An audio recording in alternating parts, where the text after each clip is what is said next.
Assalamualaikum warahmatullahi wabarakatuh. Kami dari kelompok 4 akan mempresentasikan yang berjudul definisi penyakit tumbuhan.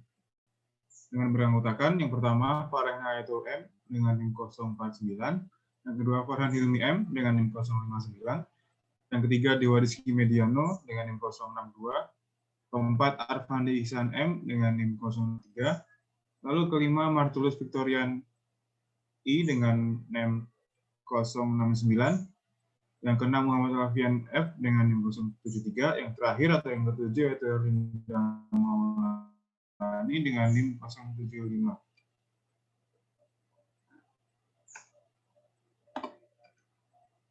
Masuk yang pertama yaitu ada definisi penyakit tumbuhan.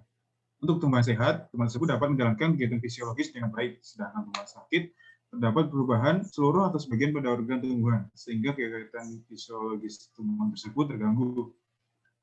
Penyakit tumbuhan adalah pertumbuhan abnormal atau penyimpangan tumbuh, baik pada bagian tertentu maupun seluruh bagian tanaman. Hal tersebut disebabkan oleh gangguan biotik maupun abiotik. Berikutnya ada klasifikasi penyakit tumbuhan. Yang pertama ada berdasarkan gejala penyakit, ada nekrotis, hiperplastis, dan hipoplastis. Yang kedua ada berdasarkan bagian yang diserang, ada akar, batang, daun, buah, dan bunga. Yang ketiga ada berdasarkan cara timbul, ada yang pertama ada endemi, yang kedua epidemi, dan terakhir sporadis. Kemudian ada berdasarkan penyebab penyakit, ada penyakit abiotik dan penyakit biotik.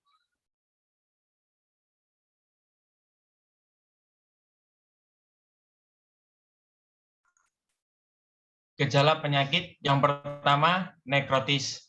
Terjadi karena adanya kerusakan pada sel atau bagian sel, bahkan kematian sel. Yang kedua, hiperplastis. Terjadi sebagai akibat terhambatnya atau terhentinya perkembangan sel. Yang ketiga, hipoplastis. Disebabkan karena adanya pertumbuhan sel yang lebih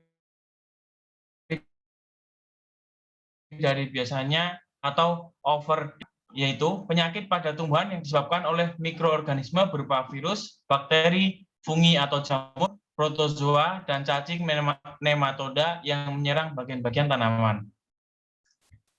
Cara timbul, endemi, serangan penyakit meluas atau menurun dengan tingkat serangan tinggi atau rendah dan berjalan dari tahun ke dan meluas secara periodik. Yang ketiga, sporadis, penyakit timbul dengan interval dan lokasi tidak teratur. Penyebab penyakit yang pertama, penyakit abiotik, penyakit disebabkan oleh penyakit non-infeksi. Yang kedua, penyakit biotik, penyakit disebabkan oleh penyakit infeksius.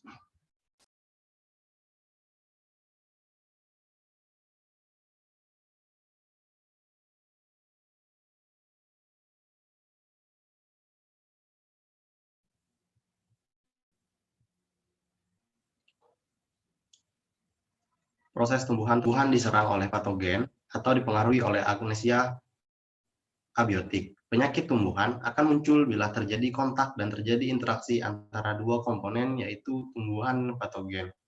Siklus penyakit meliputi perubahan-perubahan patogen di dalam tubuh tanaman dan rangkaian perubahan tanaman inang serta keberadaan patogen di dalamnya dalam rentang waktu tertentu selama masa pertumbuhan tanaman. Kejadian penting dalam siklus penyakit meliputi yang pertama inokulasi atau penularan, yang kedua penetrasi atau masuk ke tubuh, yang ketiga infeksi, pemanfaatan nutrien inang, berikutnya invasi, perluasan serangan ke jaringan lain, yang terakhir penyebaran ke tempat lain dan pertahanan patogen.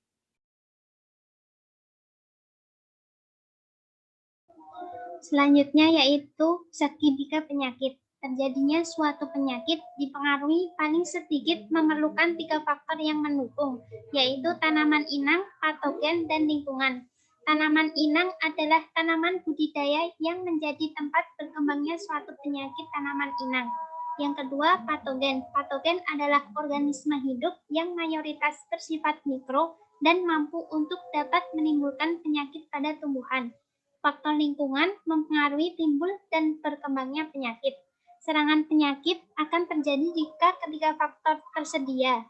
pada suatu lokasi. Misalnya, tanaman inang yang rentan, patogen mematikan pada suatu lokasi yang endemis, dan lingkungan yang mendukung perkembangan penyakit.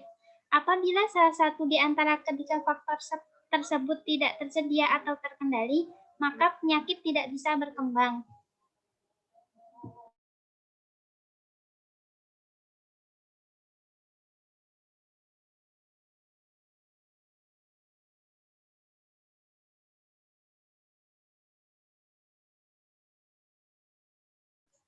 Tahapan-tahapan dalam menentukan penyebab penyakit tumbuhan oleh faktor biotik antara lain. Yang pertama, melihat gejala luar atau gejala dalam. Yang kedua, melihat tanda-tanda penyebab penyakit. Yang ketiga, melakukan postulat Koch. Dan yang keempat, melakukan penelitian-penelitian selanjutnya.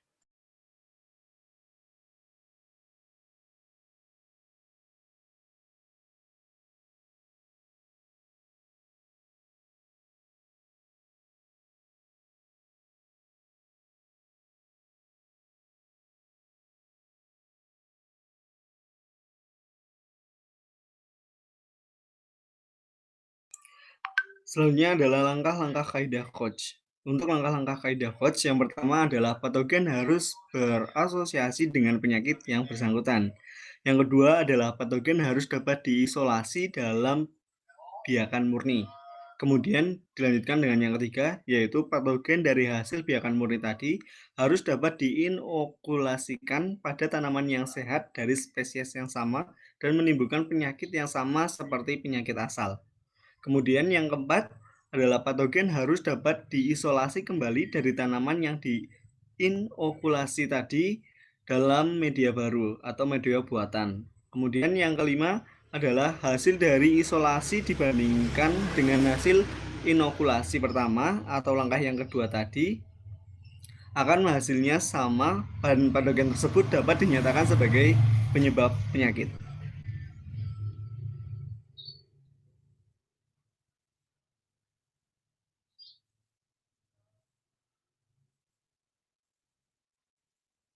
Ya, mungkin itu saja yang dapat kami presentasikan dari kelompok 4. Kurang lebihnya kami mengucapkan terima kasih dan apabila ada kekurangan kami mohon maaf.